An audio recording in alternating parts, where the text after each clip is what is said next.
Friends, a great debate is brewing on what our ancient education and ancient wisdom was. There are people on both the sides of the debate and with emphatic arguments to boot. Is absence of written documents a reason to disbelieve?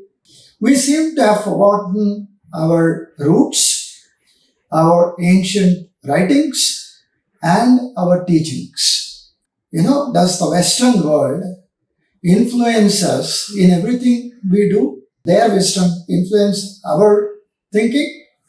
Should we not reinvent our ancient wisdom, that stood the test for thousands of years? Friends, that's the context for this Saturday. Let's explore.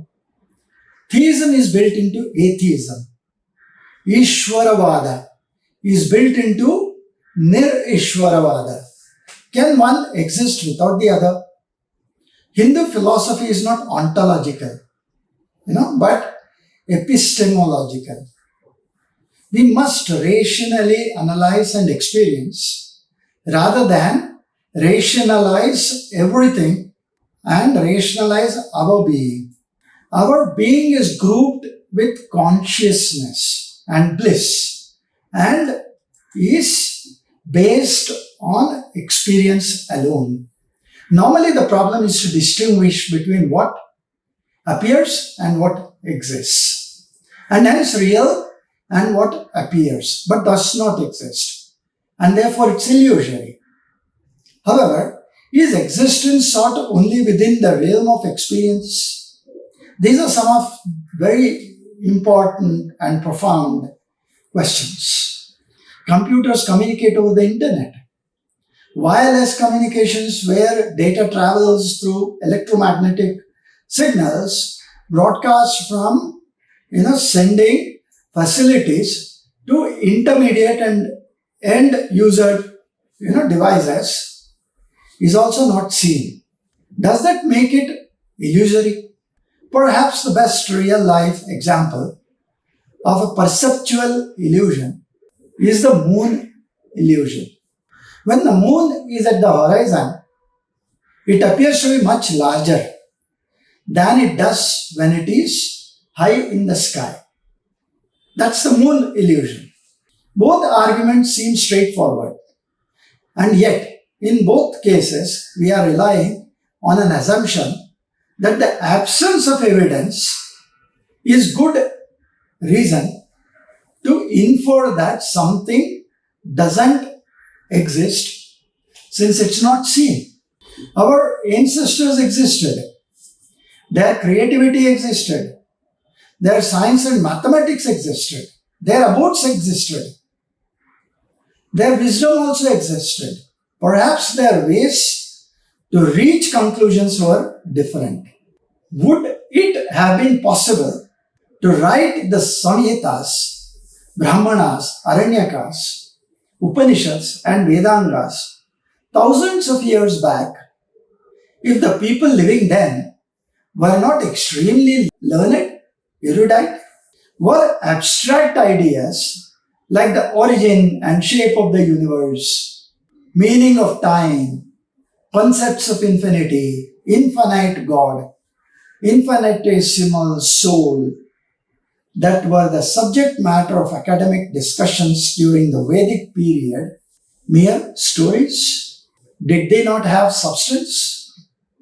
A meaningful film lost its substance as a consequence of its beautiful narrative was The Man Who Knew Infinity, that spoke of Ramanujam, and in the film Ramanujam walking the beach in Madras with his wife, asks her as to what she saw.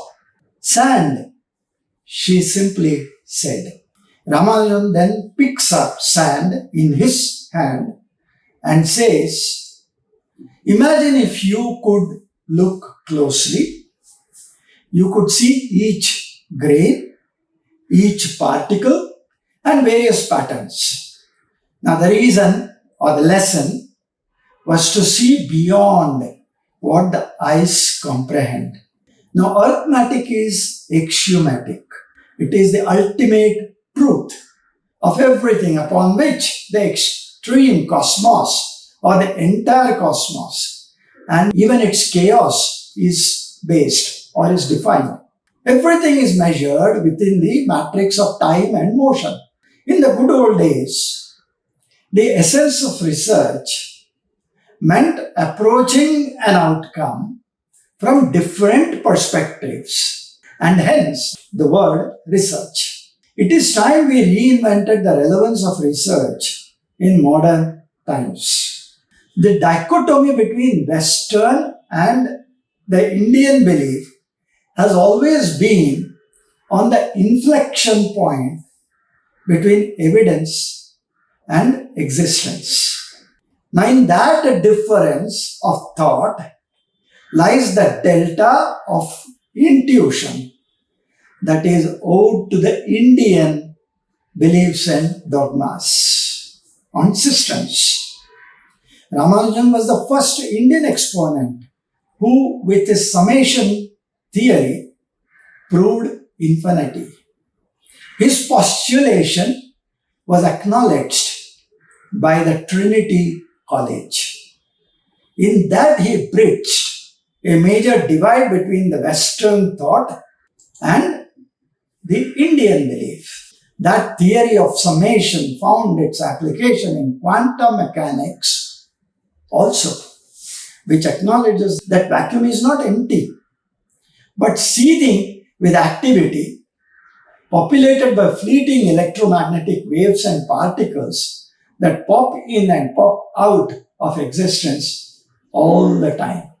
Goswami Tulsidas, born in 1497, is what the scriptures tell us, wrote Hanuman Chalisa in 40 days. And when he was in the jail, and who jailed him? The third Mughal emperor, Jalaluddin Akbar. In it and in less than 10 words, he describes the distance between earth and sun and how his deity, Lord Hanuman, jumped to eat the sun. Was this fiction or the then understanding of science? The theory of gamification, a potent tool that can bridge the divide between evidence and existence, is the new show on the Broadway of our consciousness that will likely put our conscious and subconscious to sleep. Seldom neither the less than imaginary teaching that we do in our universities, nor the ineffective assessments of the students we build logical reasoning or analytical skills, which is also scarce. And all this to understand the past. Now, should we then reinvent the way we teach and learn? Friends, that is food for thought.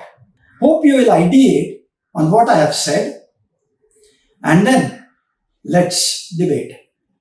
Until I come back the next week with another episode, let's enjoy this weekend, this Sunday, with the family and friends.